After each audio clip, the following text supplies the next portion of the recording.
Welcome back. This next application is still volume. It's just another approach to finding volume. So the last video we found volumes using discs or washers. Now we might use a different shape, in particular cylindrical shells. A cylindrical shell you could think of as an empty soup can without the top and bottom circles attached. So it's literally just a tube. And we know that the surface area of that tube or that can is given by 2 pi rh, and the radius and the height, one will be in the x direction, one will be in the y direction. And so 2 pi rh is going to be equivalent to 2 pi xy. And the volume is going to be essentially adding up all of those surface areas. Let's actually practice so you could see how to apply this. Many of the problems are going to be the same from the last video so that you already know the answers, but now you can see how you might get at those answers through this new approach. So the first one is that bullet shape, and we want to use cylindrical shells. So I've mapped out the cylindrical shell that I want to use. This isn't the only option. You could actually set up, maybe like a cylindrical washer if you wanted to have the left base along the y-axis. But I think this approach is the easiest once you have it set up for this problem. So the challenge, we need to figure out the area function that we want to integrate. So the area, again, is given by 2 pi rh. I could see that the radius, according to how I've set this up, is in the y direction. So it's going to be 2 pi y. And h, I need to figure out, that's in the x direction, but it isn't x, because x would put us right here. Now I know that the full length of this bullet is 1, because that's the rightmost point of this interval. So I could see that the height we could define as 1 minus x.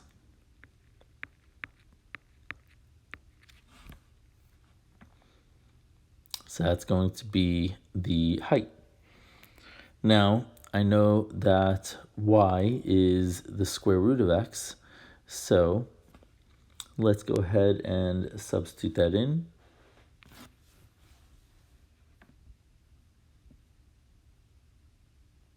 And I'm going to want to keep the radius as y, so I'm actually going to want to sub in for the height portion. So if y is root x, that means x is y squared. So this is 2 pi y times 1 minus y squared.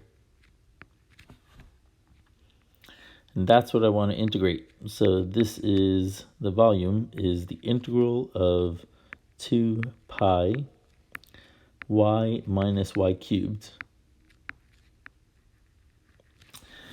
Since we're integrating with respect to y, I need to know the limits of integration here.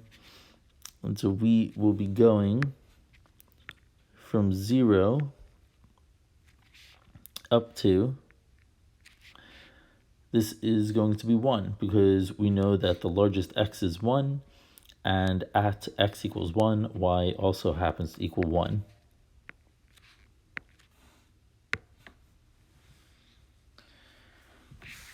So when we integrate this,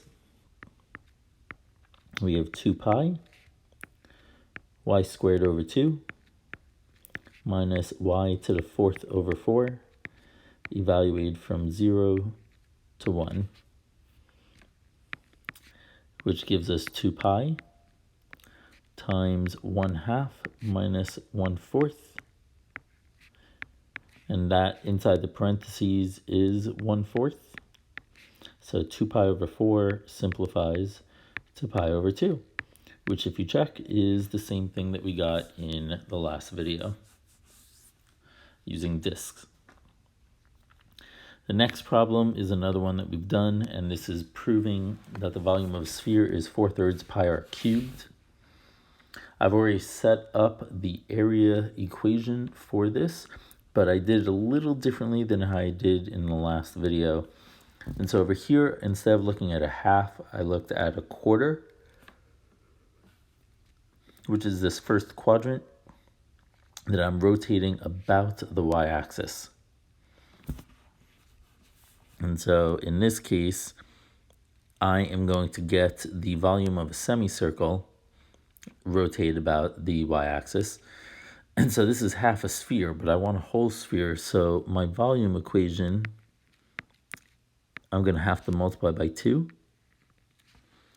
And I'm integrating 2 pi x times the square root of r squared minus x squared dx.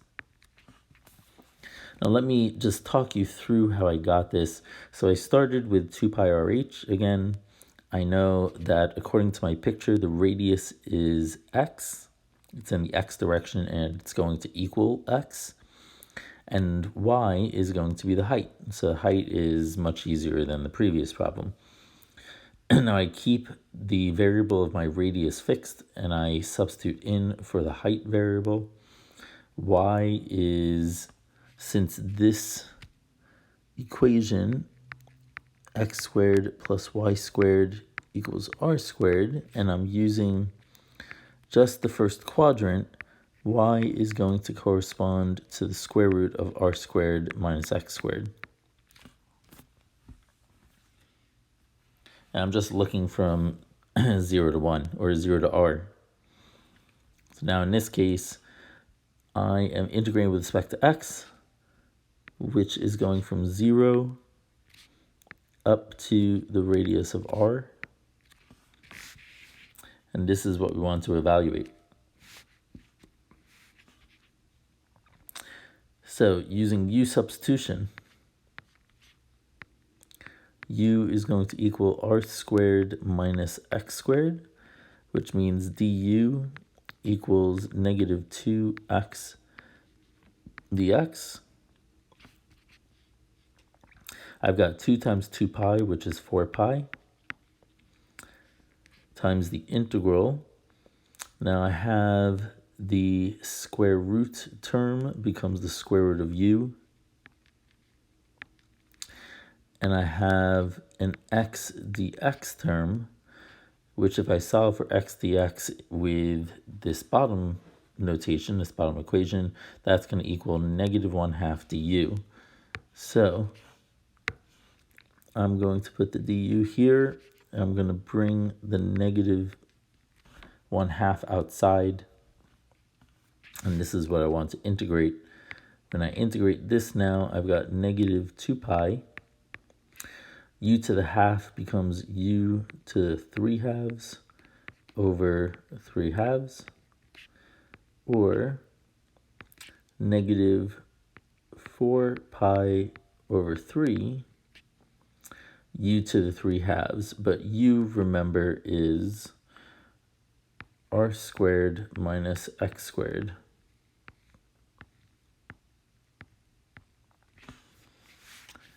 So now we want to evaluate this from 0 to r. So we have negative 4 pi over 3. And at r, when x is r, we have r squared minus r squared, which is 0, minus, when x is 0, we have r squared to 3/2, which is r cubed.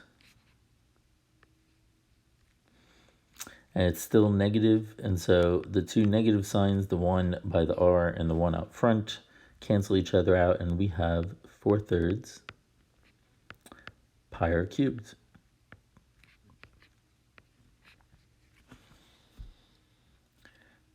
And moving on to the next problem. Here we want to find the volume of the region, again, enclosed by x, y equals x, and y equals x squared, rotate about the x-axis. So in this problem, I'm just doing it one way. I set up my cylinder, or an example of a cylindrical shell. I could see that the radius, there's going to be 2 of them, one inside and one outside, and the height, well, actually, these are shells, so there is no inside. There is just this one radius, and the height is going to be given along the x-axis here. So this is r, this is h. So now I need to figure out how to define these. I start from first principles. A equals 2 pi RH. And I see that the radius again is in the y direction, so 2 pi y. And h, I could go from the outer line, which is y equals x squared, minus the inner line. So if I do the x outer minus x inner, that would give me my h. Now the x outer, because remember you keep the variable of your radius fixed and you change the height variables into the same ones as your radius variable. And so this is 2 pi y. The outer x value is going to correspond to the y equals x squared function. So when I solve for x, that is root y. And minus when I use x inner, that is going to correspond to the y equals x function, so x equals y. And just to be sure that you're following the same pictures, x is along this x-axis, but x outer goes all the way here. So this is x outer, and x inner goes here up to the radius value that we want. So that's the picture that I'm envisioning. Now I'm ready to start plugging in. So the volume is going to be the integral of 2 pi y times y to the half is y to the 3/2 minus y squared dy. So now I need my limits of integration. So I'm going to go from 0, looking along the the y-axis now, up to this value here, and they intersect at 1.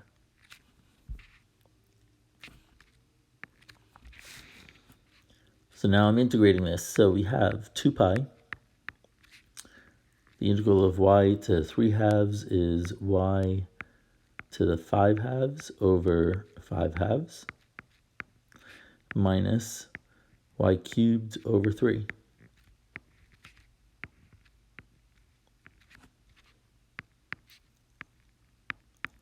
And evaluating, we've got 1 over 5/2, which is 2/5, minus 1/3, and at 0, they zero out.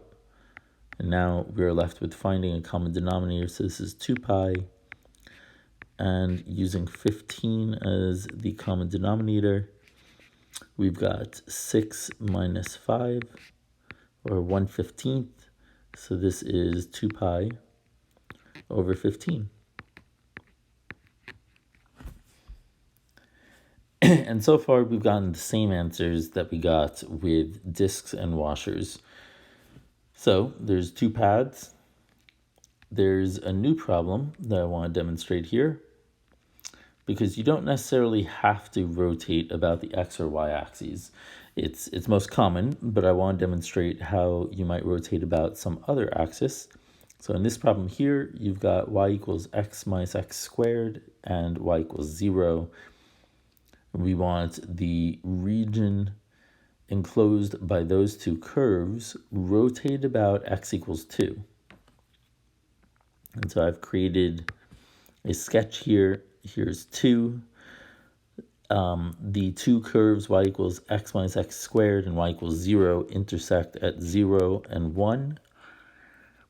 And so if I rotate about the line x equals 2, you've got this half donut shape sitting on top of the x-axis. I'm using cylindrical shells for this one. I've got a sketch of the shell there. The radius you could view is either to the left of 2 or to the right. I think to the left's easier because we have the equation for the solid curve, and the height is going to be in the y direction. So as usual, we need to define our a function, which I did, but let me talk you through it. A equals 2 pi r h. H is in the y direction, but the radius isn't x. X would get us up to where h is, and so the radius is going to be removing x from 2. And so that is how I got the 2 minus x here. Now y is x minus x squared, which I substitute in, and that gets me to this line here. When we multiply through, this is going to give us 2 pi times x cubed minus 3x squared plus 2x. So that's what we're going to use to get the volume of this shape. So the volume is going to be the integral of that function.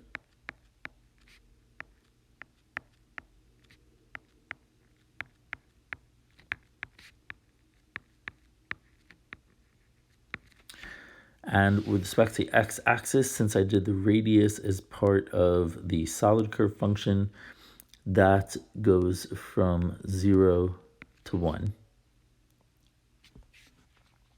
All that's left is to actually integrate this, so we have 2 pi. The integral is x to the 4th over 4 minus x cubed plus x squared, evaluated from 0 to 1, which is 2 pi, times 1/4 minus 1 plus 1, and they all zero out when you evaluate at 0. I see that the 1's cancel out, so this is 2 pi over 4, which is pi over 2.